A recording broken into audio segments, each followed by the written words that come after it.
Dormez, rêvez, vivez, le podcast qui vous veut du bien. Nutrition, sport, sommeil et sexualité, décrypté par B-Dreams et ses invités experts. Hello tout le monde et bienvenue dans notre nouvel podcast de 2025, Dormez, rêvez, vivez. Je suis Estelle et comme toujours, je suis accompagnée de Maëva. Comment vas-tu Maëva ?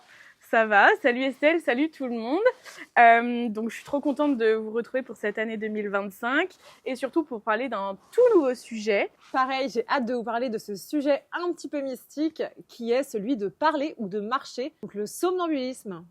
C'est vrai que c'est un sujet qui est hyper intéressant. Moi, j'ai trop hâte qu'on l'aborde parce que quand nous, ça nous arrive, alors on s'en rappelle pas le lendemain, mais moi, typiquement, mon copain, l'autre jour, s'est réveillé en pleine nuit à 4h du matin pour me dire qu'il fallait absolument qu'il voie la lumière du jour et il était à la fenêtre à ouvrir les volets. Il était 4h du matin, donc il allait pas voir grand-chose.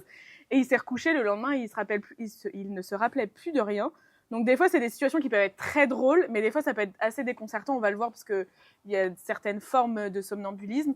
Et du coup, ça va être hyper chouette d'aborder ça ensemble. J'ai également une anecdote assez marrante sur le sujet personnel. Alors, je suis pas somnambule, mais personnellement, quand j'étais petite, ça m'est arrivé vraiment qu'une seule fois. Je me suis levée dans la nuit, je devais avoir, 5 ou 6 ans, je crois que c'était 5 ans, quelque chose comme ça. Et je me suis mise à faire comme si je cueillais des marguerites sur le sol. Je te jure. Oh la vache. En fait, j'étais dans le couloir et je cueillais des marguerites. Et c'est ma mère qui m'a trouvée, parce qu'elle a sommeil très léger, ma mère. Heureusement, donc, peut-être au final, parce que... Heureusement, parce que je suis sortie dehors que les marguerites. Alors là, la gosse enlevée, plus personne. Enfin bref, ça c'est d'autres histoire. Mais du coup, j'étais en train de ramasser les marguerites, les fausses marguerites dans le couloir. Ma mère s'est réveillée et elle m'a dit « Mais tu fais quoi, ma fille ?» Et je lui ai dit « Bah, je te fais un bouquet de fleurs, maman !»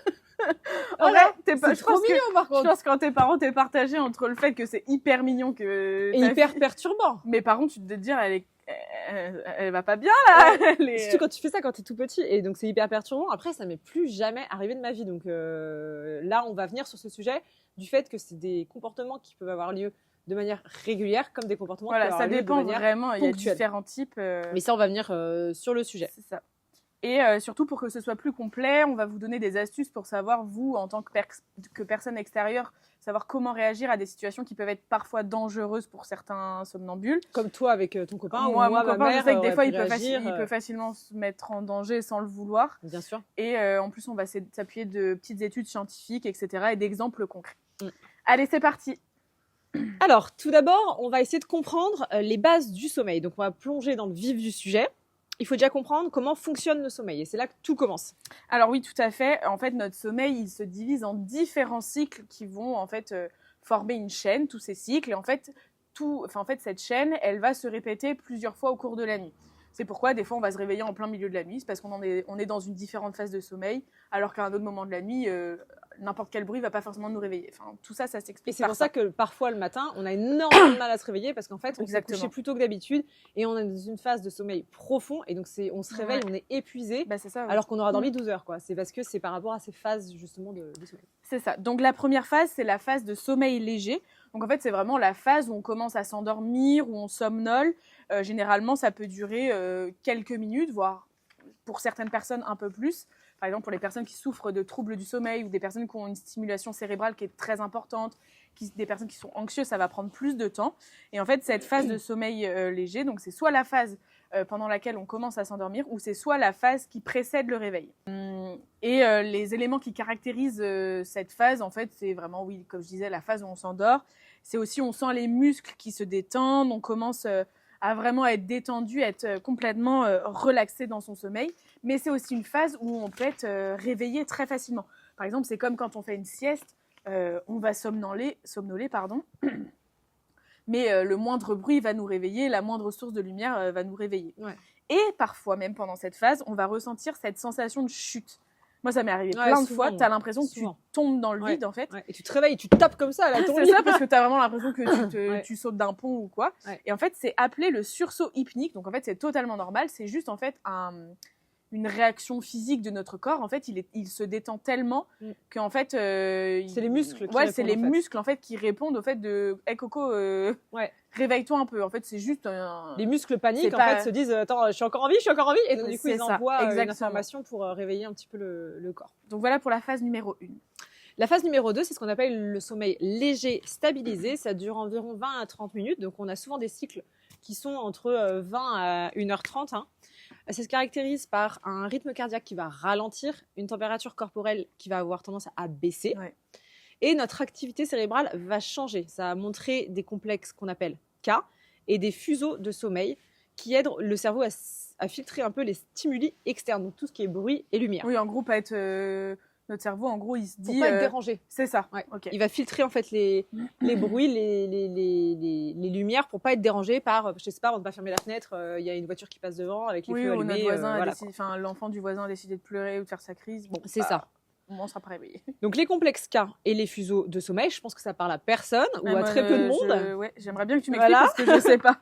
Ce sont des phénomènes électriques spécifiques qui se produisent dans le cerveau, donc qui sont envoyés au niveau du cerveau, et ça se passe uniquement pendant la phase 2 du sommeil.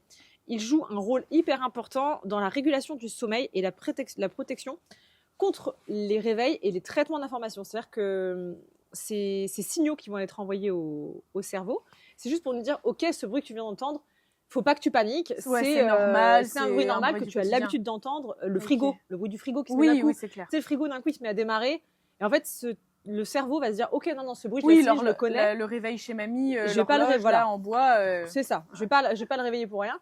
Par contre, le bruit d'une clé dans la serrure ou quelqu'un qui essaye de forcer la porte, c'est un bruit qui n'est pas familier. Donc là, ça va nous réveiller généralement. Oui. Bah, j'espère pour vous. Voilà. C'est bon. C'est le cerveau est du coup fait de cette manière-là. Okay. Donc cette phase de sommeil léger stabilisé représente environ 50% de notre nuit quand même. Donc oui, on reste souvent un petit peu en semi-éveil au final durant notre nuit. Ouais, c'est ça. Et après, il y a des personnes aussi qui, elles, n'ont pas du tout... Enfin, moi, je sais personnellement, mon copain, il pourrait y avoir un cambriolage dans l'appartement, il pourrait y avoir un tsunami dehors, jamais il ne se réveillera. Ouais, alors que moi, le moindre bruit, enfin, pareil. Ça dépend des personnes aussi. Je pense que ça joue. Ouais. Ensuite, il y a la troisième phase. Du coup, c'est la phase de sommeil profond. Donc en fait, c'est aussi appelé le sommeil à ondes lentes, parce qu'en fait, c'est là où notre corps récupère physiquement. Donc c'est la phase la plus longue au cours de la nuit. Et en fait, c'est vraiment la phase où en fait, on dort et on n'est absolument pas perturbé par ce qui nous entoure. On est vraiment dans cette phase de régénération de nos cellules, régénération du corps, où notre corps récupère, les muscles sont complètement détendus. Les fonctions vitales, elles ralentissent aussi pour pouvoir récupérer, par exemple, tout ce qui est les organes vitaux, etc. Ça se met pas à l'arrêt, hein, pas du tout, mais en fait, c'est plus une sensation de calme et de récupération qu'il y a dans tout le corps, qui fait que tout, c'est un peu le moment où on souffle, quoi, entre gros guillemets, et j'image vraiment le truc. En fait, c'est là que le somnambulisme et la somniloquie se produisent. Donc voilà. Qu'est-ce que la somniloquie ? Et du coup, la somniloquie, parce qu'on parle beaucoup de somnambulisme, mais en fait, on parle aussi apparemment de somniloquie, et nous, on ne savait pas ce que c'était, donc on a été faire des recherches. Et en fait, c'est la somniloquie, le somnambulisme, par exemple, ça va être... des actes, par exemple se lever, toi tu cueillais les marguerites, là c'est du somnambulisme. D'accord. La somniloquie, c'est vraiment le fait de parler en dormant. D'accord, bah, j'ai fait les deux en fait. Oui, c'est ça, parce que tu as répondu à ta mère. Donc c'est les deux. Et par exemple, il y a des personnes, moi je sais que je me suis jamais levée en pleine nuit pour, comme mon copain, vouloir voir la lumière de jour et ouvrir les volets, ça m'est jamais arrivé. Par contre, moi je parle souvent en dormant. J'ai souvent des potes qui m'ont dit en lendemain de soirée, non mais tu nous as raconté des trucs hier soir, ça voulait rien dire, t'as parlé en anglais et tout, on comprenait rien. Et en fait, c'est de la somniloquie, c'est pas, c'est pareil que le somnambulisme, juste il n'y a pas cet effet de geste et de faire quelque chose, quoi. Ton corps ne se lève pas, tes muscles ne se lèvent pas, voilà, quoi. Voilà. Ensuite, on va avoir le sommeil paradoxal, qui est cette dernière phase du cycle, qui va durer entre 10 à 60 minutes. Et en fait, c'est la phase des rêves. C'est la phase dans laquelle on va se stimuler et où vont se passer la majorité des rêves. Donc, c'est une activité cérébrale qui est presque aussi intense que lorsqu'on est éveillé pour justement stimuler notre créativité. Par contre, le corps va se dire « Ok, par contre, là, t'es pas réveillé, t'es en train de dormir. » Donc, il va paralyser notre corps, paralyser nos muscles pour éviter qu'on joue nos rêves et qu'il se passe des dingueries si on veut jouer nos rêves dans la réalité pendant notre sommeil, en fait. Oui. Donc, ça paralyse notre corps. Le cerveau, il est quand même en alerte. Contre, le cerveau, il est dingue, hein, quand même, de faire des trucs comme ça. Oui, en fait, votre cerveau, il fonctionne, même s'il se repose pendant certaines phases, notre cerveau, il est en alerte permanente. Il est en alerte perpétuelle, exactement. Donc, cette phase, elle est essentielle. L'apprentissage émotionnel et la consolidation de la mémoire. Ok. C'est un circuit, comme on disait avec Maëva, Ouais. qui se répète sans cesse à plusieurs reprises. Si vous dormez 4 heures, il va se répéter peut-être qu'une fois, mais si vous dormez 8 heures, il va se répéter 2 ou 3 fois en fond. Et en fait, c'est aussi ce phénomène-là quand on se réveille le matin où on se dit « Ah mais je comprends pas, j'ai dormi 8 heures cette nuit, enfin j'ai fait largement mon quota de sommeil, j'ai dormi plus que C'est d'habitude. ça. » Et en fait, des fois, comme ces cycles, en fait, ils se répètent, quand des fois on se réveille dans une phase De sommeil profond. de sommeil profond, c'est là qu'on a le plus de mal à se réveiller. Et en fait, des fois, il faut faire juste attention à l'heure à laquelle on se couche et un peu calculer par rapport à notre horaire d'éveil pour se dire, eh ben, au moins, j'ai des cycles un peu plus complets. Après, les cycles dépendent d'une personne à une autre. Par exemple, il y en a, ça va être 1h30, il y en a d'autres, ça va être 2 heures. Bah c'est ça, c'est En ce fait, qu'on ça disait. dépend. On peut mettre. Enfin, moi, je sais que mon conjoint, il met 10 minutes dans son premier cycle de sommeil à s'endormir. Moi, je vais mettre 1 heure parce que je vais être toujours en train de cogiter. Donc, ça dépend C'est ça, totalement exactement. des personnes. Donc, les cycles sont Donc, pas les mêmes en faut fonction de essayer chacun. d'analyser un petit peu, voir en fonction du temps qu'on prend à s'endormir, voir si par exemple, est-ce qu'en dormant une demi-heure de moins, est-ce que je suis plus fatiguée au réveil ou pas du tout, ou Ouais. est-ce que justement il me manque une petite vingtaine de minutes ou des choses comme ça, pour essayer d'ajuster et que justement, voilà, vous soyez pas trop fatigué à la phase d'éveil. Bon, Ouais. c'est pas trop C'est pas le sujet, mais on reviendra on dessus. donne des petits tips. Une étude dans la revue Sleep Medicine Reviews explique du coup ces comportements de somnambulisme et de somniloquie en expliquant que c'est le cerveau qui a du mal à verrouiller une partie du cervelet pendant la période de sommeil profond et qui fait que votre corps et votre cerveau se mettent en mode veille et donc sont toujours attentifs. En fait, il n'y a pas de déconnexion totale, quoi. Voilà, il n'y a pas une déconnexion, Ok. même si elle n'est jamais vraiment totale du cerveau. Oui. Là, on est vraiment sur il n'y a quasiment pas de déconnexion à un certain niveau, en fait. Ok, d'accord. C'est ça, parce que c'est ce qui a été expliqué par l'étude. Ok. Maintenant, pourquoi certaines personnes sont-elles concernées et pas d'autres? Pourquoi, par exemple, toi, tu n'es pas concerné? Pourquoi Oui. ton conjoint l'est? Pourquoi il y en a, oui, voilà, c'est ça, de comprendre aussi pourquoi il y en a. Quelle est la raison? Il y en a, ça va être simplement le fait de parler dans leur sommeil. Il y en a, ça va être d'être somnambule, mais de ne pas parler. Enfin, il y a plein de choses différentes. Donc déjà, il y a plusieurs facteurs qui sont déclencheurs. Le premier, c'est l'hérédité. Par exemple, généralement... Ça, je savais pas, tu vois. Bah, moi je non pensais plus. pas que c'était héréditaire du tout. Et en fait, en parlant avec du coup mon copain, parce que lui et ses parents en repas de famille me racontaient beaucoup de choses. Je dis mais c'est pas possible, c'était le seul et tout à être comme ça. Et en fait non, son père est comme ça, a toujours été comme ça aussi. Maintenant à l'âge adulte, ça s'est calmé. Mon copain aussi, ça s'est calmé. Généralement, c'est souvent, on dit que c'est souvent pendant la phase où on est enfant, adolescent, etc., où c'est plus important. Après, par contre, il y a des personnes pour qui, même à l'âge adulte, le somnambulisme, ça reste. Et ça, ça restera. Complètement. Mais généralement, ces phases-là, elles sont surtout pendant l'enfance, pendant l'adolescence. Non, mais clairement, c'est énorme. Franchement, moi, je ne m'attendais pas du tout à ce que ce soit héréditaire. Je pensais que c'était plus lié à des choses extérieures comme, je sais pas, le stress, non? Ou... Ça peut être dû à ça. Par exemple aussi, quand on va parler dans notre sommeil, moi, je sais que des fois, ça m'arrive de parler de choses dont j'ai parlé 1 heure avant d'aller me coucher parce que ça m'a stressée. Ça arrive aussi. C'est pas des phénomènes qui sont graves, mais ça peut être dû aussi à l'hérédité. Donc voilà. Okay, très bien. C'est incroyable. Franchement. Mais ouais. Il y a aussi la fatigue, non, qui peut un peu jouer là-dessus. Et quand on dort mal, notre sommeil profond devient un peu plus instable, non? Oui, c'est ça. Alors en fait, évidemment, il n'y a pas que l'hérédité, il n'y a pas que le stress, il y a la fatigue aussi. En fait, il y a plein d'éléments qui rentrent en jeu. Quand on va être dans une période où on est très fatigué, on est beaucoup plus sujet. Parce qu'en fait, notre cerveau, mine de rien, il a beaucoup moins de facilité à réussir à avoir cette déconnexion totale. Ah, parce qu'on cogite tout le temps. Parce qu'on cogite, parce qu'en fait, on est en surstimulation. Et en fait, du coup, il y a beaucoup plus de choses qui se passent dans notre cerveau. Et pour lui, c'est, entre guillemets, je parle comme si c'était une personne, mais pour lui, c'est plus difficile de tout gérer. Donc, par exemple, après, il peut y avoir aussi des facteurs externes, pas forcément le stress, etc.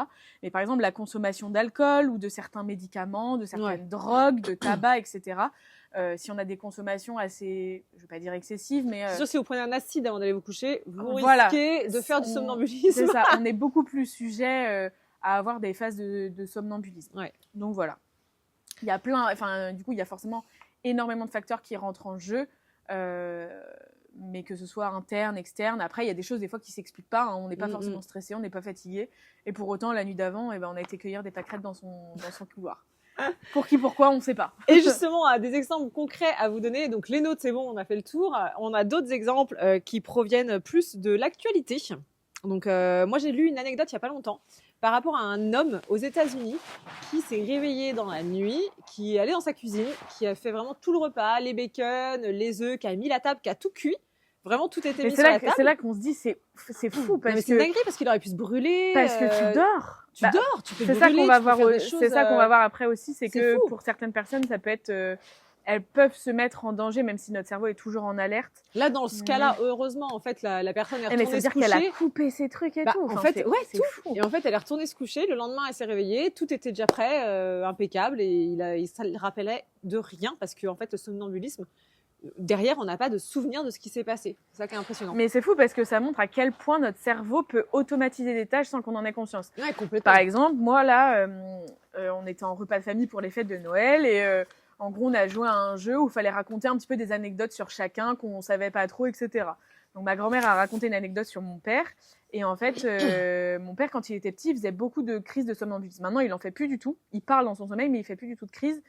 Et en fait, ma grand-mère m'a raconté que ça lui arrivait très souvent, en pleine nuit, de se réveiller et de mettre son cartable sur le dos, d'enfiler sa tenue qu'il avait préparée pour le lendemain à l'école, d'aller mettre son bol de lait dans le micro-ondes, de sortir les céréales, de se mettre à table. Et en fait, ma grand-mère, elle se réveillait parce qu'elle entendait du bruit en bas. Et elle retrouvait mon père à 5-6 ans en train de manger son petit-déj.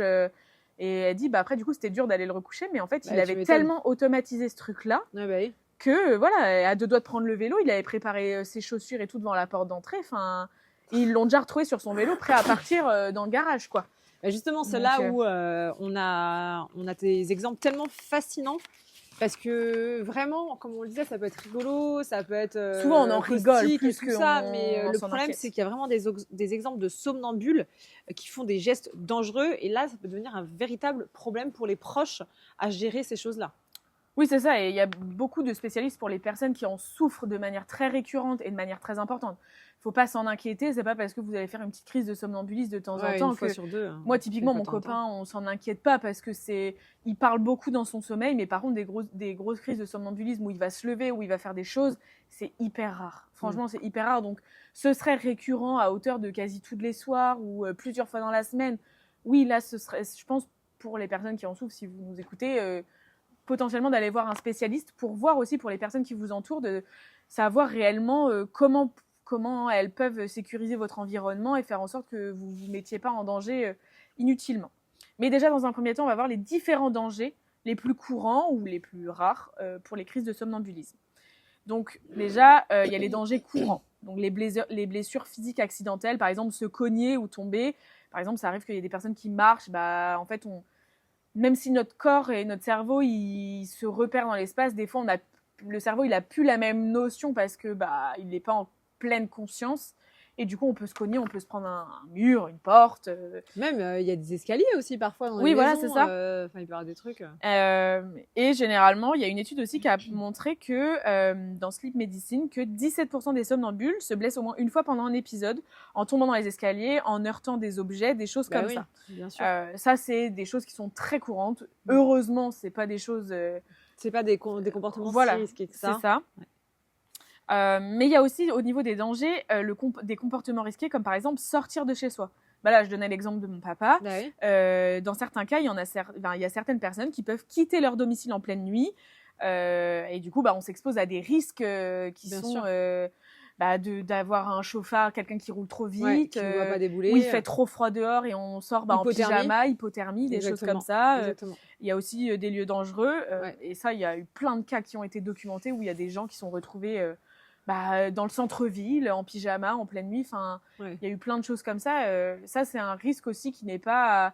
Donc, essayez de penser aussi à verrouiller les portes à clé, des choses comme ça. Ça, c'est aux proches d'y penser. Oui, voilà. Parce que toi, quand tu es somnambule, ou alors si tu en as conscience de ce que tu fais... Le problème, c'est que tu sais où tu as caché les clés. Ton cerveau, il sait. Ouais, c'est vrai. Où tu as fermé les clés. Oui, c'est vrai. C'est ça le problème.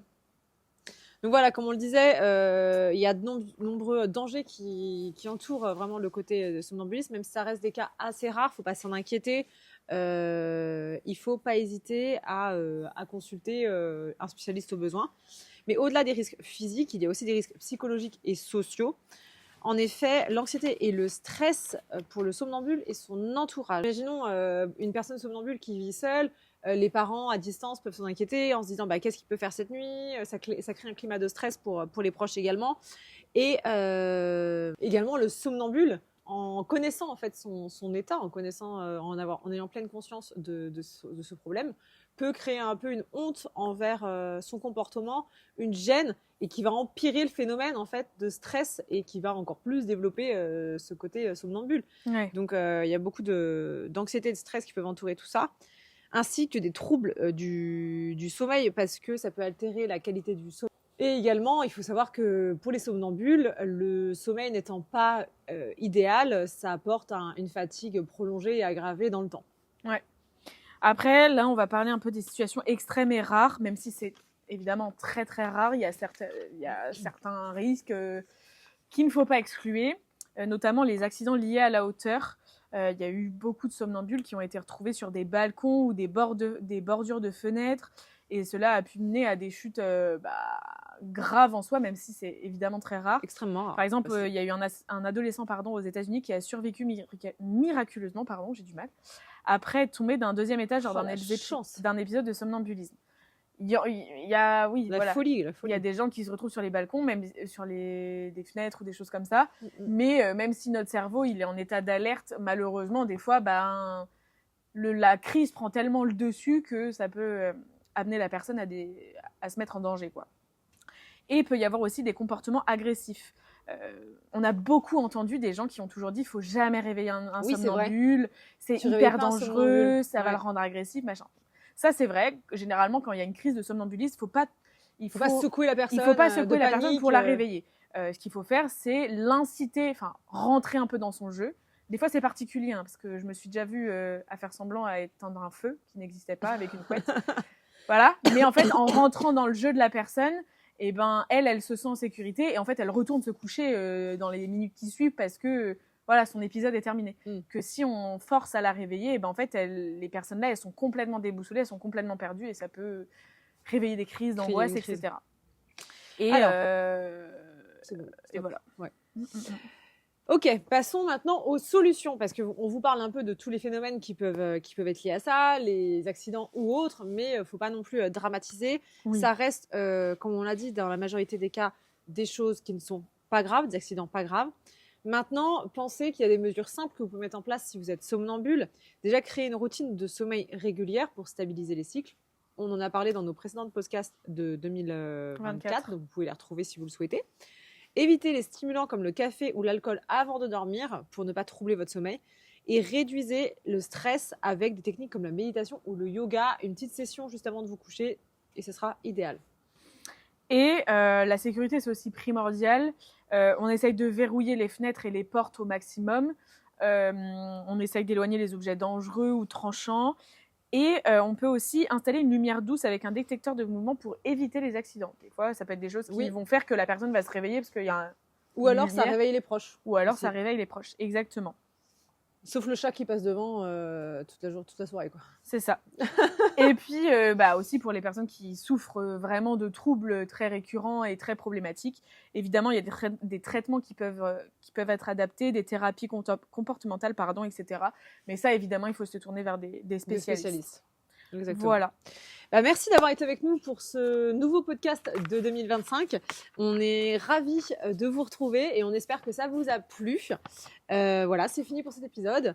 Dites-nous ce que vous en avez pensé aux commentaires. N'hésitez pas à nous donner des conseils si vous en avez ou à laisser des avis sur le sujet. Et n'hésitez pas, si vous ne l'avez pas déjà fait, à aller découvrir nos précédents podcasts sur notre chaîne Dormez, Rêvez, Vivez. Et pour nous donner de la force, n'hésitez pas à liker, à suivre et à partager notre podcast. Merci à tous. À bientôt. À bientôt. Dormez bien, rêvez en douceur et vivez pleinement.